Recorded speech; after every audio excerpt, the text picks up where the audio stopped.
So, magandang araw po sa inyong lahat mga kababayan. So, for today's video guys, gagawa po ako ng doormat. So, tara, samahan nyo ako kung paano gawin ang aking doormat guys. Let's go! So guys, kapag gagawa ka ng doormat ay kailangan mo ng hulmaan. So, itong hulmaan ito guys is small size lang to. Small size. So, nasa sa inyo yan kung gagawa kayo ng medium to large. So, may large ako, pero ito lang yung kinagamit ko. Kasi, ito yung pambenta ko to, guys.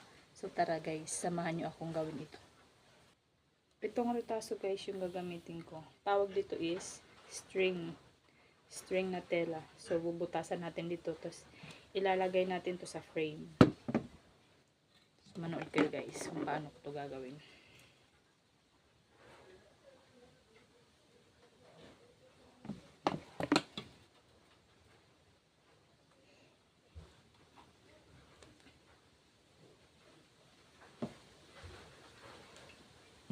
Ganito siya guys.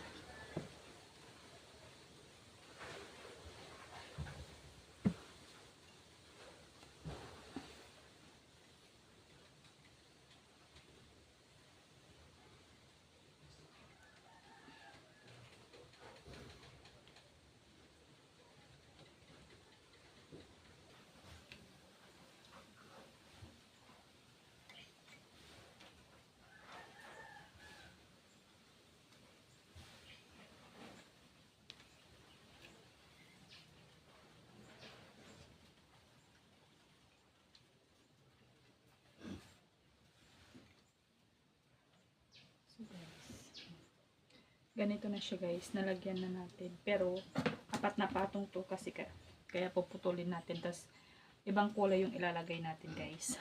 Para magkaroon siya ng design.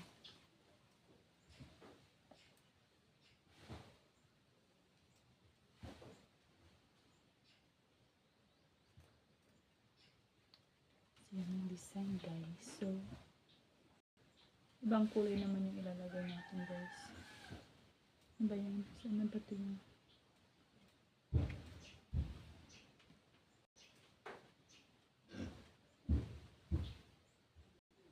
Alright. Ito pala yun. Ito guys, yung idudugtong natin sa kulay brown. Light brown naman para maiba naman yung kulay. Tapos, para malak siya guys, tatay natin siya. Tinatay ko siya para maganda yung pagkakadugtong niya. Para hindi mabilis masira.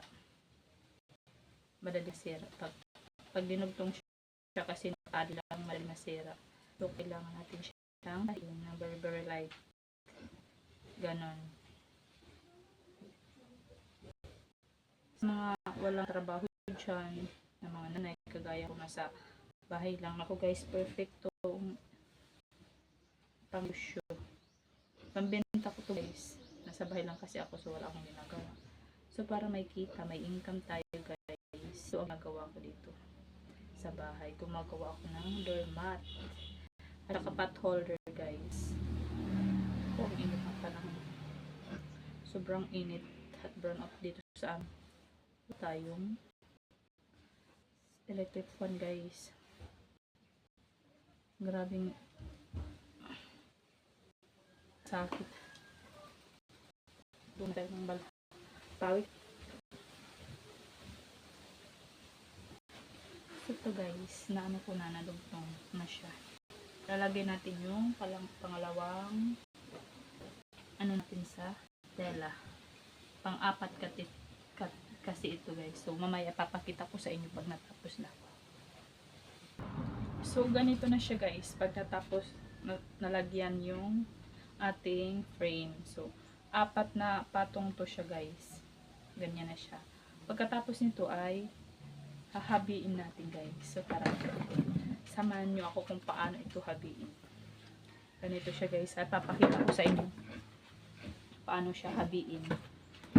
Kasi siya guys, wala akong lagayan. So ganito na lang. Ganito na lang gagawin ko.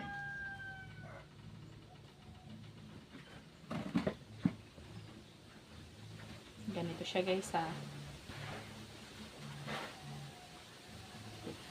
Ba? No.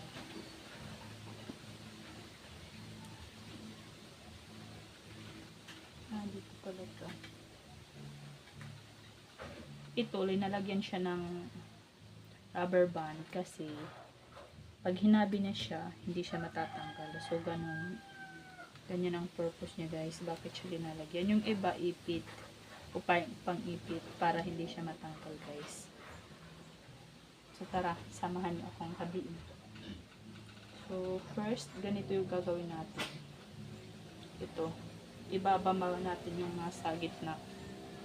Then, hahabiin na natin siya, guys. Ganun lang.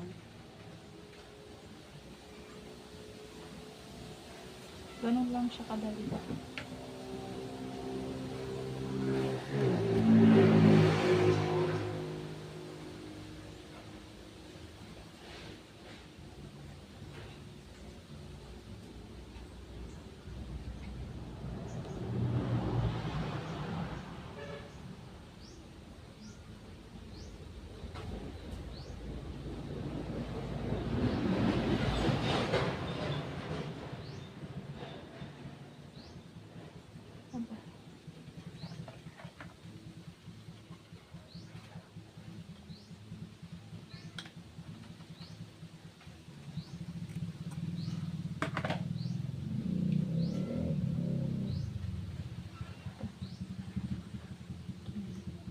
Ito sa baba mag-umpisa, guys.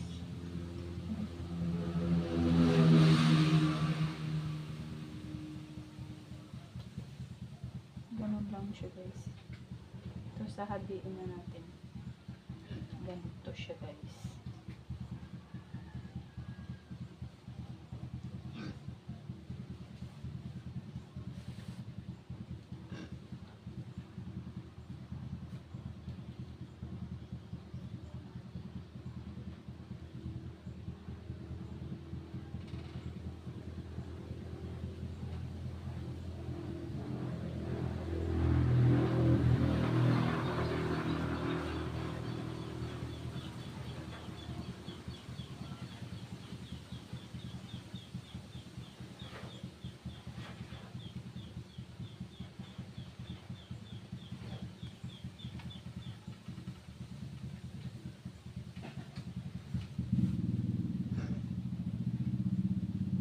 Ganito lang siya, guys, maghabi. So, ganyan.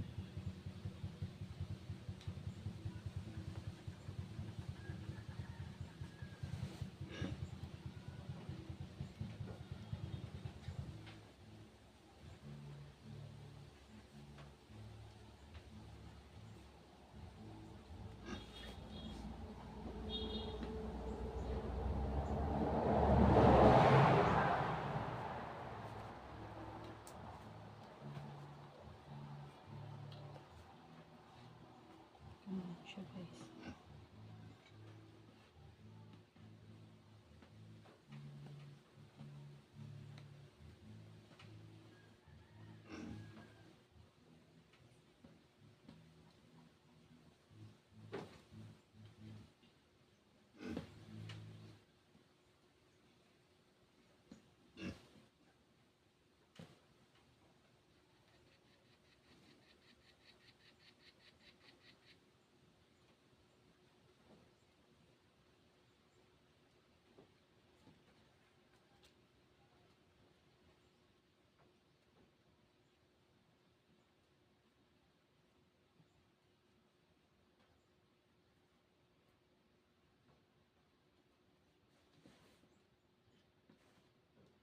So, guys, mamaya ipapakita ko sa inyo pag natapos na to nating habiin.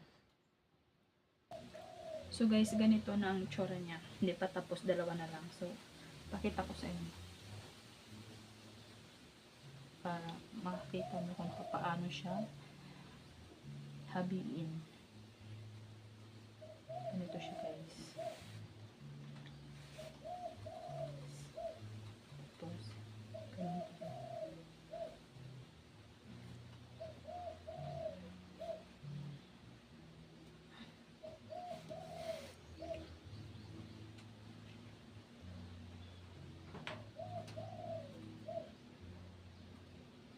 Medyo mahirap na siya habiin kasi patapos na siya. Dalawa na lang yung hihahabi natin. after that, tapos na siya. Ilalak na lang. So, sa susunod na video guys, papakita ko sa inyo kung papaano ilock ang doormat. So, doormat ito guys. Sa susunod, magbibideo din po ako sa paano gumawa ng pot holder. Yes guys, para malaman nyo.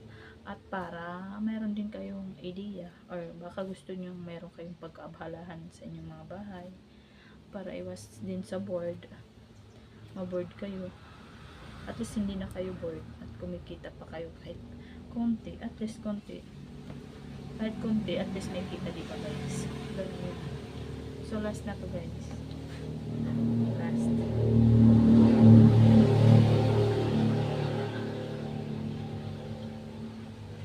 Ito na ay yung huli.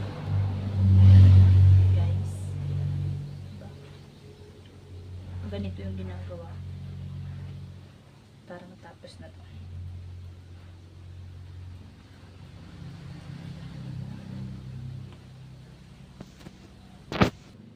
So guys, natapos na siya guys. At saka yun lamang po ang ating video for today's vlog. So, thank you so much sa panonood. At syempre, kung hindi pa kayo naka-subscribe sa ating YouTube channel, pa-subscribe and pa-like and share na rin po guys. So, thank you so much sa panonood. God bless. Bye-bye. Bye-bye po. Thank you. Bye.